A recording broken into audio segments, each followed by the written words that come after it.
Hi, welcome to Edward Box Guitar Tuition. So I've got a real classic album inspection for you today. 40 years ago today, on the 17th of July, Judas Priest released their album Screaming for Vengeance. So it's a real game-changing album for Judas Priest and game-changing album for heavy metal itself, which will go into a very successful album, number 17 in the Billboard charts, number 11 in the UK. Their highest charting album for a long time after that. There was a long time before they charted higher than that. Priest, it was Firepower. But it was gold in America October 82, then platinum April 83, and then October 2001 it went double platinum.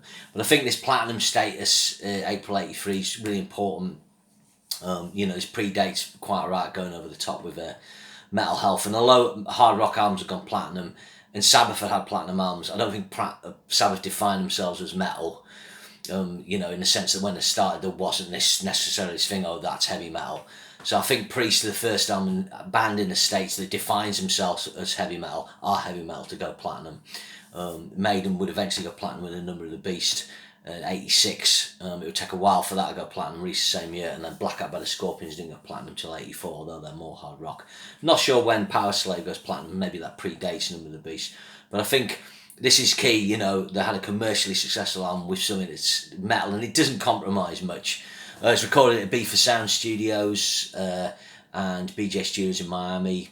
Probably tax purposes, they went out of the country.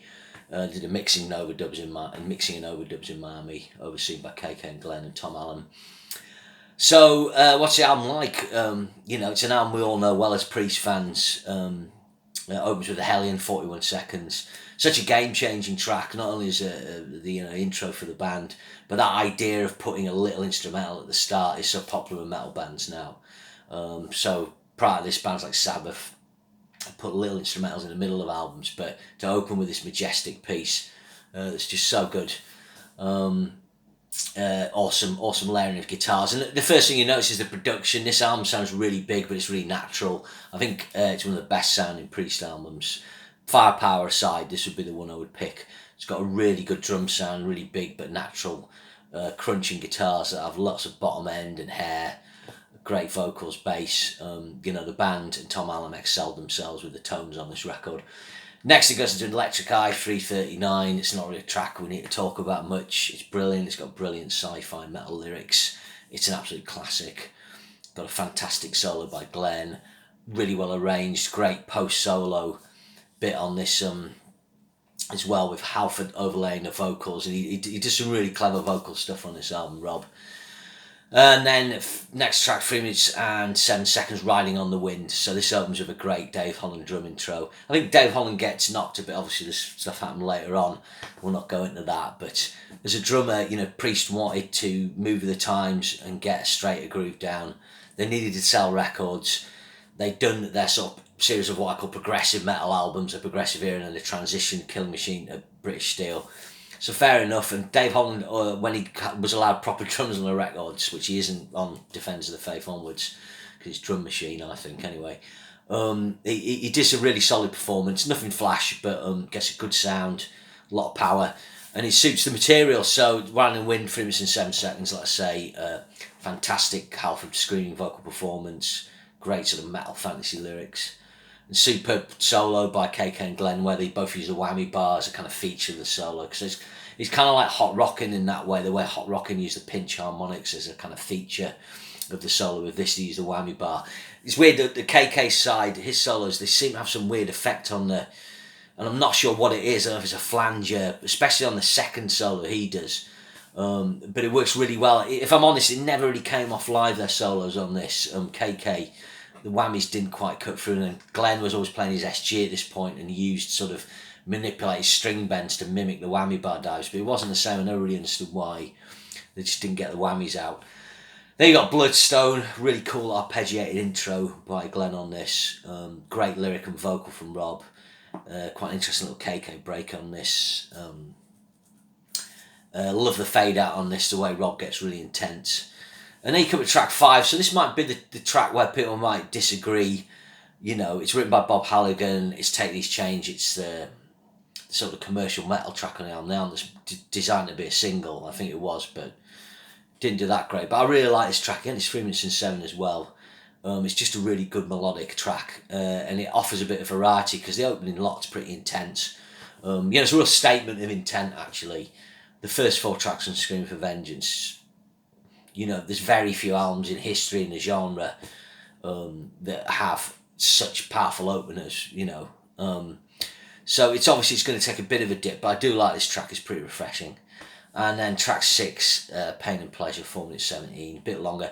Weakest track on the album for me. I do like it. It's a little bit ploddy. It might have been better kind of switching things up with a stronger finish for the side. But things will get back on track on side 2. This album's 38 minutes and 43 seconds. So, it really just zips by when you listen to it. So side 2 opens with the title track, Scream for Vengeance.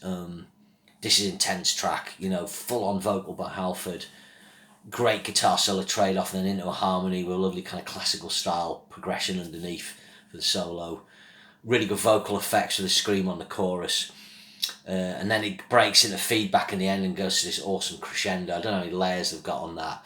But I think there's really good use of outboard effects in the mix on this. They're obviously, technology's gone up a notch, but not so that it would swamp things, and they make good of some cool delays and reverbs and good space. I think that the album's got a nice live sound, but you can tell a lot of attention's gone into it. There's a few moments where I think the guitars could be tight, there's kind of handling noise, and which we'll come to. Then you've got nothing coming next. Obviously, this is a big hit. We're probably tired of hearing it, but it's an important track for the album. It made number 66 in the US charts. It was a minor hit. And this was key in getting audiences out of the shows and driving the album platinum. But it's a really cool track, lovely Glenn solo. I read just before that this wasn't on the album. The album must have been coming in at 33 minutes, 34. They had the 9 tracks, and then they had this sort of kicking around as an idea. They'd recorded some of it, I'm not sure. And then when they were in Miami, the studios in Miami, they actually did the tracking and completed the track there. I'm wondering whether this uses a drum machine, because obviously on Defense of the Faith, my feeling is it's a drum machine. When I was listening to this track before, there's not many fills. The fills could all be played by someone who's not a drummer on a drum machine. It's pretty metronomic, and the drum sounds different as well. It's not sounding as natural, and I'm wondering, is this the point to finish the track? Pretty soon we'll get a drum machine. They programmed the drums, and it was like, oh well, next time we do an album, we'll just use a drum machine. It's certainly probably drum machine on Turbo, but although I'm not sure, it's very big sounding. It's definitely drum machine on Ram It Down. It's never been really confirmed that, but have a listen, see what you think. So important track. Now you got Fever. So again, probably a less known track. I really like Fever. I think I prefer it certainly to Pain and Pleasure. Maybe Take These Chains. I'm kind of liking it more recently. Again, it's a commercial metal track with pumping bass. Really good production on this. Really great intro with like a big spacey reverb and sort of delayed clean guitars. Really well crafted. Nice sort of classical style bridge on it.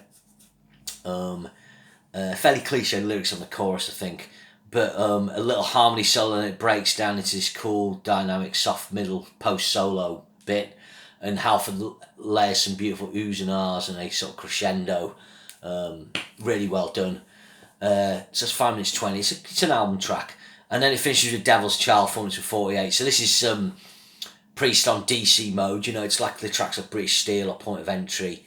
In that vibe. I love this track. This might be my favourite track on the album, actually. Whenever this comes on, love the gang chant backing vocals, and this has K.K. Downing's best solo ever for me. He does a great sort of pentatonic infused break with pinch harmonics, and it goes into whammies when it breaks down after the solo. Again, I think that's something about this album. It's the way they sort of have a cool section after the solo, and I think it's something. If you write songs, it's something worth paying attention to. They kind of got sometimes they have a pre-solo section, middle 8, or sometimes they'll go straight from the chorus into the solo, but often they have some kind of post-solo thing, and it makes the track kind of spin back out into the final chorus. So I really love this track. I saw them play it live on the Nostradamus tour, and it was great. I was down the front, and fantastic. So where does this lie in Priest canon? It's probably my 6th favourite Priest album of all time. It used to be probably number 2 or 3.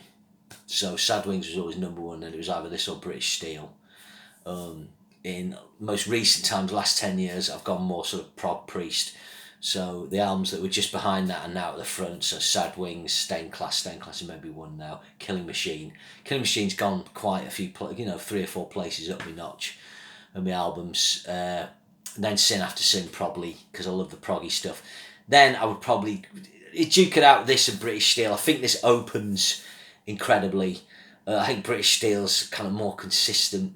I mean, people are not united, but it's not that bad. I mean, I know we hear, Living After Midnight and Breaking the Law all the time, but they're really well crafted tracks and they suit the vibe the band we're going for. But this is a classic album, no doubt. It's the heaviest album to go platinum up to this point in the history of metal, I would say. You could debate, like with Sabbath, that it's heavier, but in terms of kind of we are making a heavy metal album. It's a big help, to bands like Metallica and all the hair metal bands, and all the bands that came after were all inspired by Priest.